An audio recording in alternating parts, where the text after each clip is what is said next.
بعض لوگوں کو آپ نے دیکھا ہوگا کہ نماز کے علاوہ تنہا سجدہ کرتے ہیں اور اس سجدے میں لمبی لمبی دعائیں مانگتے ہیں، یعنی یہ اکیلا سجدہ کرتے ہیں، نماز والا سجدہ نہیں ہوتا وہ، اور اس میں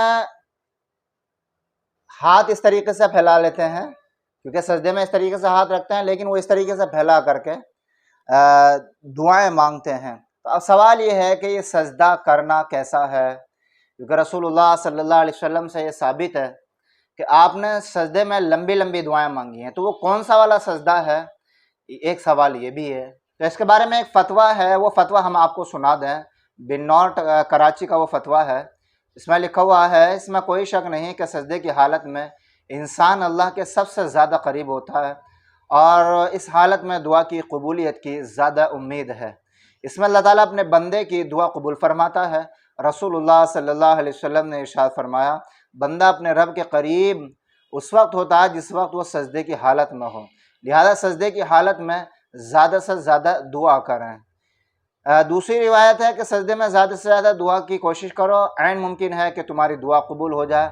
اب مسئلہ کیا دیکھیے، رسول اللہ صلی اللہ علیہ وسلم سے جو روایت سجدے میں دعا کرنے سے ملتی ہیں وہ نفلی نمازوں کی سجدے میں دعا مانگنے سے متعلق ہیں۔ الگ سے سجدہ کر کے جو دعا کرتے ہیں اس دعا کا کوئی ثبوت شریعت میں نہیں ملتا ہے، اس دعا کا ثبوت شریعت سے نہیں ملتا ہے۔ رسول اللہ صلی اللہ علیہ وسلم نے سجدے میں جو بھی دعائیں مانگی ہیں وہ دعائیں نماز والے سجدے کی دعائیں ہیں، نفلی نماز والے سجدے کی دعائیں ہیں، کہ یعنی نفلی نماز پڑھنا ہے تو اس میں آپ لمبے لمبے سجدے کر رہے ہیں۔ بعض لوگ فرض نماز کے بعد سجدہ کر کے اس میں دعا مانگتے ہیں۔ اس حوالے سے ایک سوال کے جواب میں فتاوی رحیمیہ میں ایک فتویٰ لکھا ہوا ہے، اس طرح کا سجدہ مناجات کہلاتا ہے۔ اس کے بارے میں بعض علماء دین کا قول ہے کہ یہ مکروہ ہے۔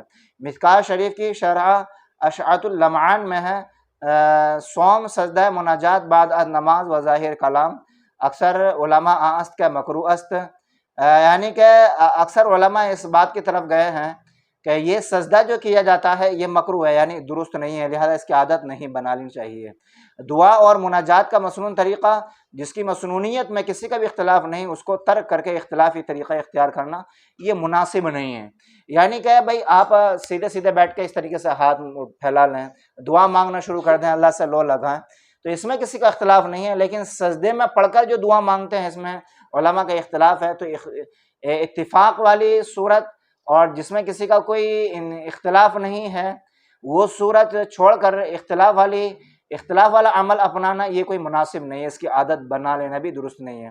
سجدے میں دعا کرنے کی جو روایت ہے اس کے متعلق کئی کتابوں میں ہے، اور ایک کتاب ہے شرح سفر السعادہ، وہاں کے در احادیث آمدہ است کہ حضور صلی اللہ علیہ وسلم در سجدہ اطالت می فرمود و دعا بسیار می کرد و مراد بدا سجدہ صلاتی است، یعنی حدیثوں میں جو وارد ہوا ہے کہ حضور صلی اللہ علیہ وسلم سجدہ لمبا فرماتے تھے اور بہت دعا کرتے تھے، اس سے مراد وہی سجدہ ہے جو نفل نماز میں کیا کرتے تھے۔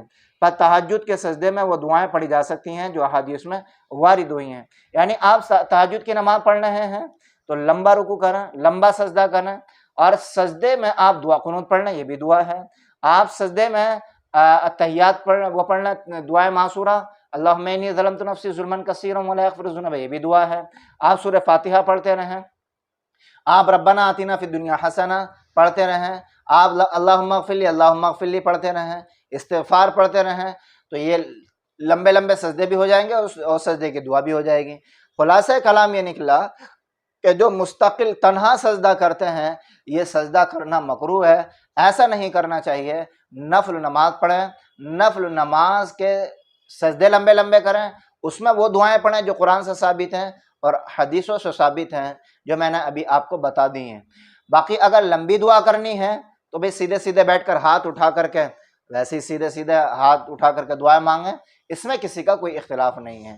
تو یہ مکمل تفصیل ہے، 2-4 بھائیوں نے اس بارے میں سوال کیا تھا، میں نے سوچا اس کے متعلق ایک کلپ بنا کر کے پیش کر دی جائے تو سب کا فائدہ ہو جائے گا۔ امید ہے بات سمجھ آئی ہوگی۔ ویڈیو کو آپ زیادہ سے زیادہ شیئر کیجئے، دوسروں تک پہنچائیے، اور چینل کو سبسکرائب ضرور کیجئے۔